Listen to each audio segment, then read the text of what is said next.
مذہب خدا کی قسم بہت بڑی نعمت ہے.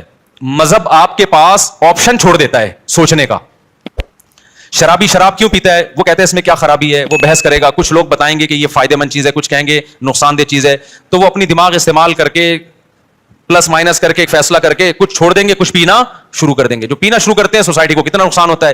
مذہبی آدمی کے پاس یہ آپشن ہے ہی نہیں. اس کے پاس 2 اور 2 4 کی طرح ہے کہ انما الخمر والمیسر والانصاب والازلام, اے ایمان والو شراب اور جوا کیا ہے, حرام ہے. بس جب حرام ہو گئی تو اب ہمارے پاس آپشن ہی نہیں ہے نا سوچنے کا کہ یہ صحیح ہے کہ غلط ہے. بس غلط ہے, جب اللہ نے کیا دیا غلط ہے تو کیا ہے, غلط ہے یہ. اب دیکھو جو لبرل طبقہ ہے ان میں پردہ ختم ہوتا جا رہا ہے. اپنی بیویوں کو دوسرے کی بیویوں سے, دوسرے دوستوں سے ملانا, دوست کی بیوی آپ کی بیوی سے, آپ کی بیوی اس کے دوست سے, کزنیں آپس میں مل رہی ہیں, اکٹھے ڈانس بھی کر رہے ہیں. وجہ کیا ہے کہ وہ یہ بحث کرتے ہیں کہ اس میں غلط کیا ہے. بھائی اگر کزن نے کزن کے سامنے ڈانس کر لیا, بہنوں کی طرح ہی ہے نا ہم لوگ, کوئی ہماری نظریں خراب تھوڑی ہیں. اس سے آہستہ آہستہ سوسائٹی کس کی طرف جا رہی ہے, تباہی کی طرف. زنا کے واقعات, گھروں سے بھاگنے کے واقعات, ماں باپ کے ساتھ بدتمیزی. جس لڑکی میں حیا نکل گئی, ابا اماں کے ساتھ تمیز سے بات اب وہ کبھی بھی نہیں کر سکتی. لیکن مذہبی لوگوں کے پاس اللہ کی کتنی بڑی رحمت کہ ان کے پاس یہ سوچنے کا آپشن بولو نہیں. کیوں آپشن؟ بھائی بیوی کو آپ نے دوست سے پردہ کرانا ہے, ختم. یہ کس کا حکم ہے؟ ہم تھوڑی کہہ رہے ہیں دوست کی نظریں خراب ہیں, ہو سکتا ہے اس کی نظر آپ سے زیادہ اچھی ہو, وہ نہ بری نظر سے دیکھے. لیکن یہ آپشن ہمارے پاس اللہ میاں نے کیا کر دیا ہے, بھائی جوان بیوی ہے تو آپ کو اپنے دوست سے اس سے پردہ بولو کرانا ہے, ختم. میرے سارے گھر والے میرے بھائیوں سے پردہ کرتے ہیں الحمدللہ. ہماری بھابھی ہم سے پردہ کرتی ہیں. ہم سب جوائنٹ فیملی میں اکٹھے رہے ہیں. ہم لوگ 4 بھائی تھے اور میری والدہ کی 6 بہویں تھیں. یہ بھی پہلی تھی. حالانکہ 4 بھائی میں بہویں کتنی ہوتی ہیں, 4 بہو. اس وقت 6 بہو. اگر ابھی والدہ زندہ ہوتی تو ایک کیلکولیٹر خریدنا پڑتا ان کو بہوؤں کو گننے کے لیے. خیر, تو ہم ایک گھر میں رہے ہیں اور 4 بھائی اور والدہ کی بہویں کتنی, 6 بہویں. تو سب والدہ کی سب بہویں دیوروں سے جیٹھوں سے پردہ کرتی تھیں. یہ جو لوگ کہتے ہیں نا جوائنٹ فیملی میں پردہ ممکن نہیں ہے, یہ میں نہیں مانتا.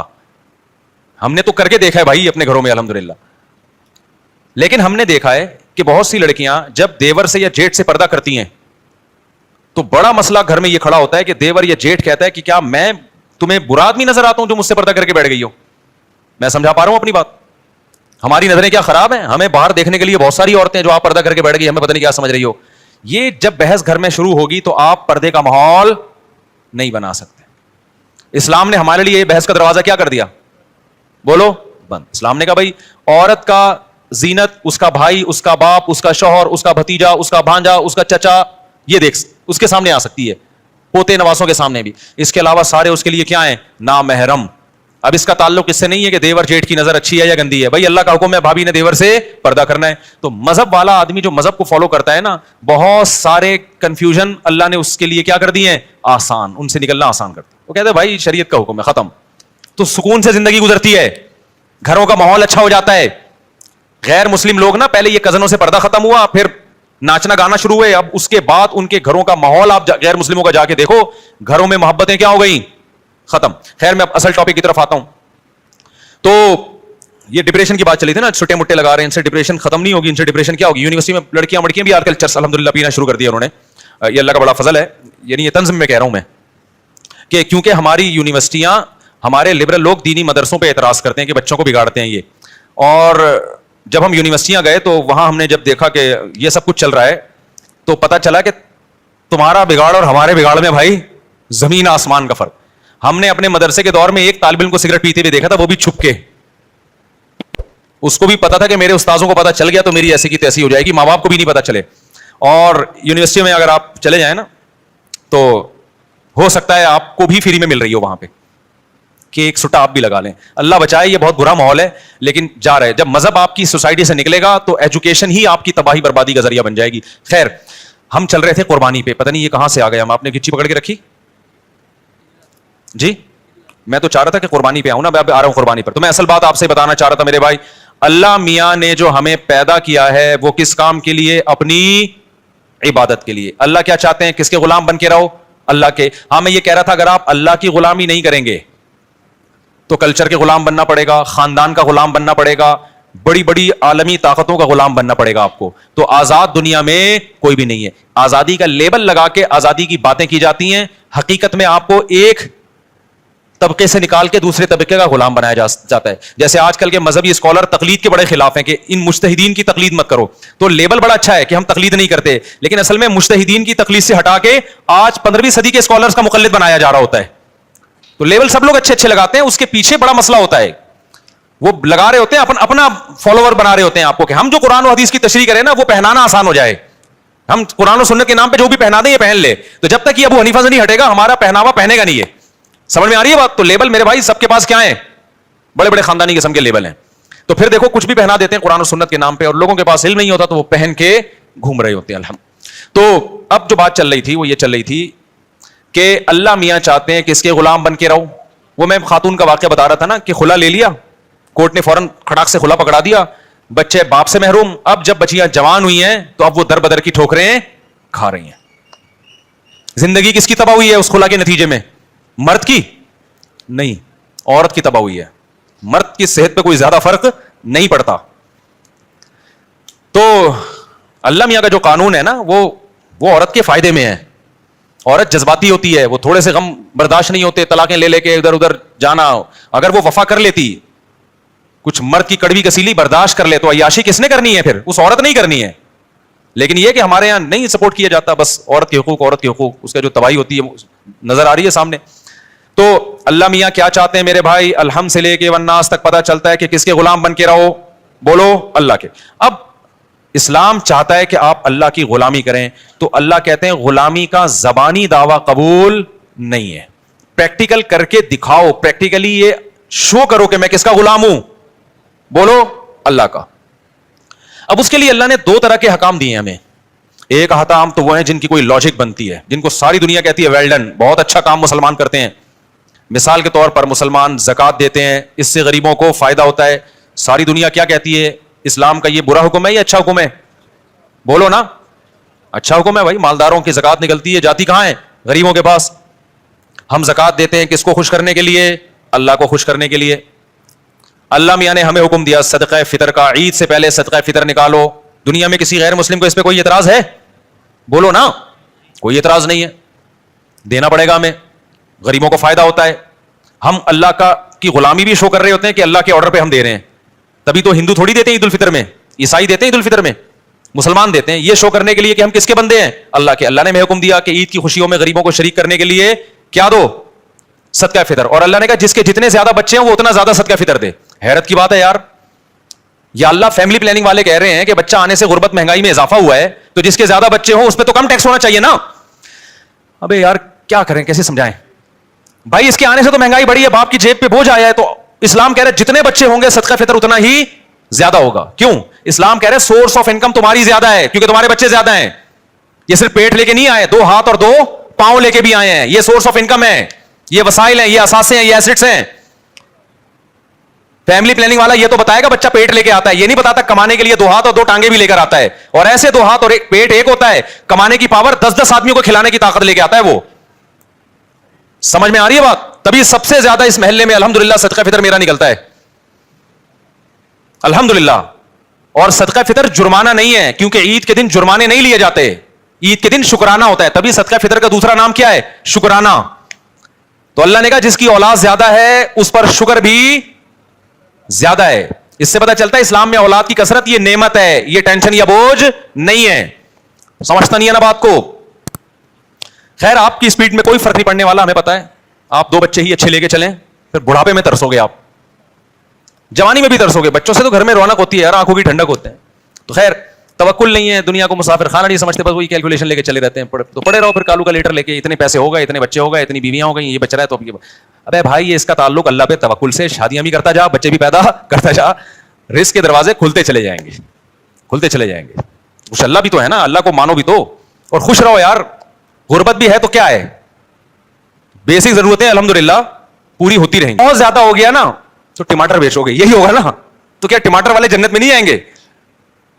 کیوں اپنے آپ کو یہ اتنا فن خان بنا لیا ہے کہ جی میں سفید کالر اور کالر اونچے کر کے میں کیوں ٹماٹر؟ بھائی ٹماٹر والے بھی تو ہوتے ہیں.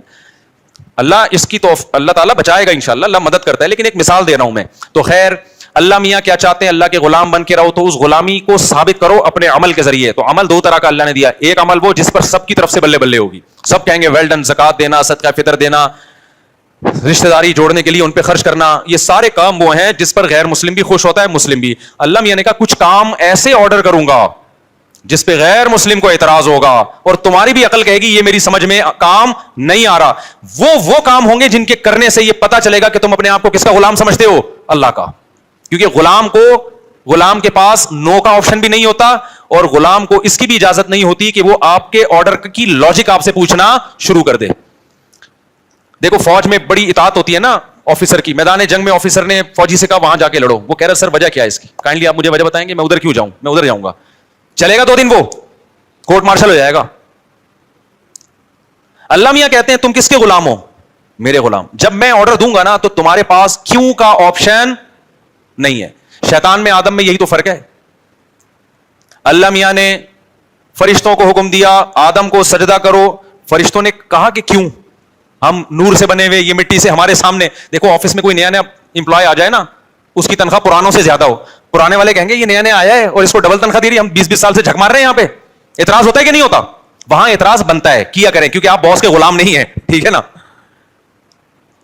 تو یہی اعتراض فرشتے بھی کر سکتے تھے, اے اللہ ہم ہزاروں سال سے تیری عبادت کر رہے ہیں, ہمیں تو نے نور سے بنایا, لائٹ سے بنایا, اور یہ ہمارے سامنے ایک سڑے ہوئے گارے سے, بدبودار گاڑے سے, گارا جو مٹی کا ہوتا ہے جس میں سڑان پیدا ہو گئی تھی, اس سے تو نے ہمارے سامنے اس کو بنایا, اب تو ہمیں حکم دے رہا ہے کہ اس کو ہم سجدہ کریں. تو یہ بات ہماری سمجھ میں نہیں آتی. لیکن فرشتوں نے ایسا اعتراض بولو نہیں کیا. کیوں؟ فرشتے کہتے تھے, مانتے تھے کہ ہمیں بنایا اللہ نے ہے, اس کی مرضی بھائی, جو آرڈر ہمیں دے گا ہم اس کو بجا لائیں گے, چاہے ہماری کھوپڑی میں آئے یا نہ آئے. شیطان نے کیا کہا؟ شیطان نے کہا کہ بھائی وہ ہمارے ایک استاذ ہیں, میں نے ان سے, شیطان پہ مجھے مذاق یاد آیا, وہ ہمارے ایک استاذ آج کل طبیعت خراب ہے تو ان کی جگہ بخاری میں پڑھا رہا ہوں نا, تو بخاری میں ایک باب آیا صفت ابلیس, ابلیس کے اوصاف. تو شیطان نے کیا کہا بھائی؟ شیطان نے کہا خلقتنی من نار وخلقتہ من طین, مجھے آگ سے بنایا, میں پرانا ہوں, یہ بھی نیا میرے سامنے آیا, یہ مجھے سجدہ کرے نا, میں کیوں اس کو سجدہ کروں؟ اب ہونا یہ چاہیے تھا اللہ میاں بیٹھ کے شیطان کو سمجھاتے کہ نہیں, اصل میں بات یہ ہے کہ اگرچہ یہ بعد میں پیدا ہوا ہے یا یہ مٹی سے بنایا ہے, لیکن اصل میں اس کا جو میں نے دماغ دیا ہے, اس میں جو علم کی صلاحیت دی ہے وہ تم سے زیادہ. لیکن اللہ میاں نے شیطان کے سامنے ایسی کوئی لاجک پیش, یار آپ لوگ جملہ مکمل کر لیا کریں, نہیں کی ہے. اس کو سمجھایا نہیں بٹھا کے کہ ایکچولی یہ بات تو تمہاری فی نفسی درست لگتی ہے مجھے, لیکن ایک دوسرے پہلو سے غور کرو. کیوں؟ وہ اللہ ہے. وہ کون ہے؟ وہ خدا ہے. وہ پھر خدا کس بات کا بھائی اگر وہ بیٹھ کے سمجھانا شروع کر دے؟ اس لیے میں خواتین سے کہتا ہوں گھر میں شوہر کی اطاعت کرو. بعض دفعہ شوہر ایسی بات کہہ رہا ہوتا ہے جو آپ کی سمجھ میں نہیں آ رہی, پھر بھی مان لو, کیونکہ سربراہ کون ہے؟ سربراہ کی ڈیفینیشن یہ ہوتی ہے کہ حرف آخر اس کا فیصلہ ہوگا. اگر ہر بات وہ گھنٹوں بٹھا کے سمجھائے گا تو وہ سربراہ نہیں ہے, وہ خانسامہ ہے, وہ مکھنچو ہے, اس کو آپ کچھ بھی نام دے سکتے ہو. سربراہ کا مطلب پاور ہے اس کے پاس, ڈیسیژن پاور ہے اس کے پاس. ہاں خلاف شرع کام کا حکم نہ دے رہا ہو, کوئی ظلم نہ کر رہا ہو. نارملی اگر وہ کوئی بات کا آرڈر کرے گا تو گھر کے افراد پر اس کا حکم ماننا لازم ہوگا شریعت کی روح میں, تاکہ سربراہ تو ہو. اب تو گھر میں سربراہ ہی کوئی نہیں ہے تو گھر پھر تباہ ہوتے ہیں اس طریقے سے. تو اللہ میاں نے شیطان کو سمجھایا نہیں کہ دیکھو یوں ہے. اللہ میاں نے کہا کہ فخرج منہا فانک رجیم, تو مردود ہے آج سے, دفع ہو جائے یہاں سے. سمجھ میں آ رہی ہے بات کہ نہیں آ رہی؟ شیطان کو پھر بھی عقل نہیں آئی کہ اللہ غصے میں ہے, میں سوری کر لوں. شیطان نے کہا ایک تو میں بات ٹھیک کر رہا ہوں, ٹھیک ہے نا, اوپر سے بجائے اس کے کہ مجھے سمجھایا جائے, یہ میرے اشکال کو دور کیا جائے, الٹا مجھے دھتکارا جا رہا ہے. اب اللہ کو تو کچھ نہیں بگاڑ سکتا تھا نا. شیطان نے کہا یہ سب کس کی وجہ سے ہو رہا ہے؟ یہ جو نیا امپلائی آیا ہے نا, جس کی وجہ سے میری تنخواہ اس کو ڈبل دی جا رہی ہے. اب باس کا کچھ نہیں بگاڑ سکتے تو اس کی جڑیں کاٹنا. لوگ دفتروں میں بھی تو یہی ہو رہا ہوتا ہے. تو شیطان نے کہا خدا کے ساتھ تو کچھ نہیں کر سکتا, میں اس آدم کو نہیں چھوڑوں گا. میں اب تک اکڑا ہوا ہے شیطان. تو اللہ میاں نے اس میں ایک سبق دے دیا کہ میرے کچھ احکام ایسے ہوں گے جن کی لاجک تمہاری سمجھ میں بولو نہیں آئے گی. تو جو میرے بندے ہوں گے مجھے مانیں گے, وہ لاجک جانے بغیر میرے حکم پر عمل کریں گے. قربانی بھی انہی اور حج بھی انہی حکام میں سے ایک حکم ہے. حج میں ہم شیطان کو کنکریاں مار رہے ہیں, وہاں کوئی شیطان نہیں ہے بھائی. ایک سعودی حکومت نے یہ لگایا ہوا ہے پتھر. ونس اپون اے ٹائم یہاں شیطان تھا جب ابراہیم علیہ السلام نے مارا تھا. اب تھوڑی وہاں شیطان ہے, اب تو وہ پتھر اس لیے لگا ہوا ہے تاکہ کسی اور بندے کو نہ مار دو آپ شیطان کے. تو ایک نشانی لگا دی بھائی یہاں مارنا ہے پتھر, ورنہ پاکستانی پتہ نہیں کدھر کدھر جا کے مار رہے ہوتے. پی ٹی آئی والے مسلم لیگیوں کو مار رہے ہوتے ہیں, مسلم لیگ والے پی ٹی آئی والے کو, اور شیطان پر رکھ کے آ جاتے. تو ہمارے یہاں تو اختلاف اعتدال سے نہیں ہوتے نا. تو وہاں حکومت سعودیہ نے نشان لگایا, ورنہ وہاں اصل میں کوئی نشان بھی نہیں تھا, اور وہاں بھی شیطان ہے بھی نہیں. لیکن حکم دیا گیا کیا کرنا ہے بھائی,